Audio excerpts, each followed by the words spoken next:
Hair dye apply பண்ணுறதுனால, அதாவது chemical hair dye, முக்கியமாக கெமிக்கல் ஹேர் டை அப்ளை பண்ணுறதுனால முகம் வந்து நல்லா கருமையாக மாறிடுங்க. நேச்சுரல் ஹேர் டையில் அவுரி இலை போட்டால் கூட சில பேருக்கு வந்து முகம் கருக்குது அப்படின்னு சொல்கிறாங்க. இந்த ஹேர் டைனால் நம்மளுடைய முகம் கருத்து போயிடுச்சுன்னா அதை வந்து நம்ம எப்படி ரிமூவ் பண்ணுறது அப்படிங்கிற ஒரு ரெமிடி தான் பார்க்க போகிறாங்க. வாங்க வீடியோக்குள்ளார போகலாம். ஹேர் டைனால் ஏற்பட்ட கருமையை போக்குறதுக்கு நான் ஃபஸ்ட்டு எடுத்துருக்கிற பொருள் பார்த்தீங்கன்னா நாட்டு சர்க்கரை. உங்ககிட்ட நாட்டு சர்க்கரை இல்லை அப்படின்னா நார்மல் சர்க்கரை கூட எடுத்துக்கோங்க. இப்போ இதில் வந்து நான் 1.5 டீஸ்பூன் அளவு சேர்த்துக்கிறேன். நீங்கள் மிக்சியில் வந்து கொஞ்சமாக, என்னுடைய மிக்சியில் வந்து கொஞ்சமாக போட்டு அரைக்க முடியாது. உங்களுடைய மிக்சி ஜாரில் வந்து கொஞ்சமாக போட முடிச்சிங்கன்னா நீங்கள் மிக்சி ஜார்லேயே போட்டுக்கலாம். நான் வந்து இந்த உரலில் போட்டிருக்கேன். இப்போ வந்து இது நல்லா வந்து நைஸாக ஆக்கிக்கலாம். ரொம்ப கொரகொரன்னு இருக்கக்கூடாது, நல்லா நைஸாக இருக்கணும். நாட்டு சர்க்கரையாக இருந்தாலும் எடுத்துக்கோங்க, இல்லை வெள்ளை சர்க்கரை இருக்கு இல்லையா, ஒயிட் சுகர், அது கூட நீங்கள் எடுத்துக்கலாம். எதா இருந்தாலுமே நல்லா வந்து இந்த மாதிரி மைய நசுக்கி எடுத்துடணும். இல்லைன்னா மிக்சியில் வந்து நீங்கள் போட்டு எடுத்துக்கோங்க. நம்ம ஹேர் டை அப்ளை பண்ணுறதுனால நம்மளுக்கு முகத்தில் வந்து கருமை, சில டைம் வந்து நம்ம தண்ணியாக வந்து மிக்ஸ் பண்ணி தடவிடுவோம் இல்லையா, அப்போ முகத்தில் அப்படியே வந்து ஒழுக ஆரம்பிச்சிடும். அப்படி ஒழுகும்போது பார்த்திங்கன்னா அது அப்படியே வந்து முகத்தில் அப்படியே கருமையாக படிஞ்சிடும். இந்த கருமையை போக்கக்கூடிய ரெமெடி தான் இப்போ நம்ம பார்த்துட்ருக்கோம். இதுக்கு நிறைய ரெமெடிஸ் இருக்குங்க, நம்ம ஒவ்வொன்றா நம்ம பார்க்கலாம். இப்போ இன்னைக்கு வந்து இந்த ஹேர் டைனால் ஏற்பட்ட கருமையை போக்குறதுக்கு இந்த ஒரு சூப்பரான ரெமெடி வந்து வீட்டில் இருக்கிற பொருளை வச்சு செய்கிறோம். இது நாட்டு சர்க்கரை வீட்டில் இல்லை அப்படின்னா ஒயிட் சுகர் எடுத்துக்கோங்க. இப்போ பாருங்கள், நல்லா வந்து நைஸாக வந்து அரைச்சி எடுத்துட்டேன். இப்போ இதோட நம்ம என்ன பொருள் சேர்க்க போகிறோம் அப்படின்னா ஆலோவேரா ஜெல். அதை வந்து நான் 1 டீஸ்பூன் அளவு சேர்த்துக்கிறேன். உங்ககிட்ட ஃப்ரெஷ்ஷாக ஆலோவேரா இருந்துச்சுன்னா அதோட தோலெல்லாம் எடுத்துட்டு நீங்கள் அப்ளை பண்ணலாம். பாருங்க,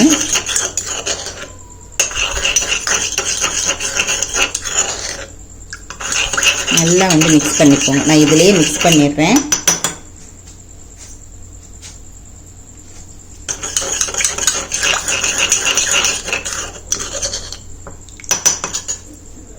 அரிசி மாவுங்க, 1 டீஸ்பூன் அளவு அரிசி மாவு சேர்த்துக்கலாம். ஃபஸ்ட்டு எப்படி கன்சிஸ்டன்சி இருக்குது அப்படின்றத பார்த்துக்கிட்டு நம்ம இன்னொரு டீஸ்பூன் கூட சேர்த்துக்கலாம். ஏன்னா கொஞ்சம் கட்டியாக இருந்தால் தான் அப்ளை பண்ணுறதுக்கு ஈஸியாக இருக்கும். 1.5 டீஸ்பூன் அளவு நான் சேர்த்துக்கிறேன்.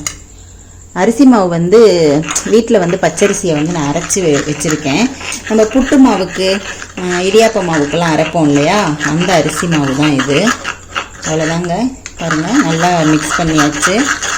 கட்டிலாம் இல்லாமல் நல்லா மிக்ஸ் பண்ணிக்கோங்க. ஹேர் டைனால் வரக்கூடிய கருமையை போக்குறதுக்கு இன்றைக்கி நம்ம வந்து ரெமெடி ப்ரிப்பேர் பண்ணியிருக்கோம்.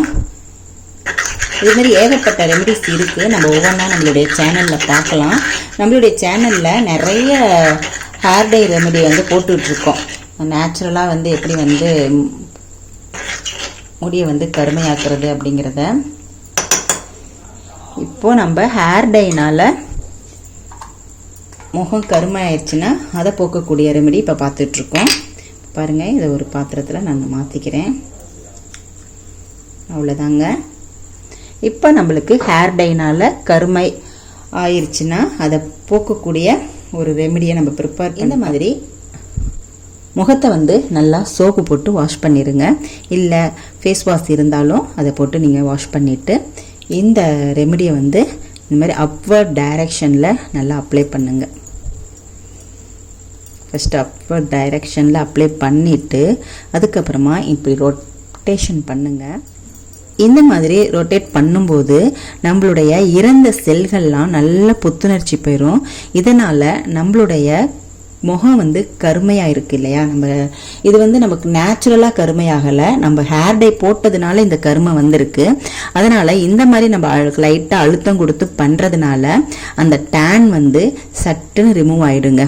கொஞ்ச நேரத்திலேயே உங்களுக்கு வந்து ரிசல்ட். நீங்கள் வந்து ஹேர் டை அப்ளை பண்ணும் போதெல்லாம், நீங்கள் முதல் நாள் ஹேர் டை அப்ளை பண்ணிங்கன்னா அடுத்த நாள் இந்த டேன் ரிமூவரை வந்து நீங்கள் யூஸ் பண்ணி முகத்தை வந்து நல்லா பளிச்சுன்னு ஆக்கிடலாம். முகம் கருமையாக ஆச்சுன்னா நம்ம பளிச்சுன்னு ஆக்கலாம். நீங்கள் மோஸ்ட்லி வந்து கெமிக்கல் ஹேர் டை யூஸ் பண்ணுறதை நிப்பாட்டிட்டு நேச்சுரல் ஹேர் டைக்கு மாறிடுங்க. அப்போ உங்களுக்கு வந்து முகம் கருமையே ஆகாது. அவுரிப்பொடி போடுறதுனால சில பேருக்கு வந்து கருமை ஆகுது அப்படின்னு சொல்கிறாங்க. அவங்க வந்து இந்த ரெமடியை யூஸ் பண்ணி நீங்கள் வந்து ரெகுலராக பண்ணிட்டு இருந்தீங்கன்னா உங்களுடைய முகம் வந்து நல்ல கலராக மாறிடும். வந்து முகத்துக்கு மட்டும் இல்லைங்க, நீங்கள் எங்கெங்கெல்லாம் நம்மளுடைய ஸ்கின் வந்து டேனாக இருக்கோ அங்கெல்லாம் நீங்கள் வந்து அப்ளை பண்ணலாம். இது வந்து ஹேர் டை பண்ணுறதுனால வர டேன் மட்டும் இல்லைங்க, நீங்கள் வெயிலில் போயிட்டு வந்தாலுமே ஏற்படக்கூடிய டேனுக்கும் பார்த்தீங்கன்னா இந்த ரெமெடி வந்து ரொம்பவே வந்து யூஸ்ஃபுல்லாக இருக்கும். இந்த மாதிரி நல்லா ரொட்டேட் பண்ணிவிட்டு கொஞ்சம் லைட்டாக எடுத்து இந்த மாதிரி அப்ளை பண்ணிவிட்டு இதை அப்படியே வந்து ஒரு 20 மினிட்ஸ் விட்டுருங்க.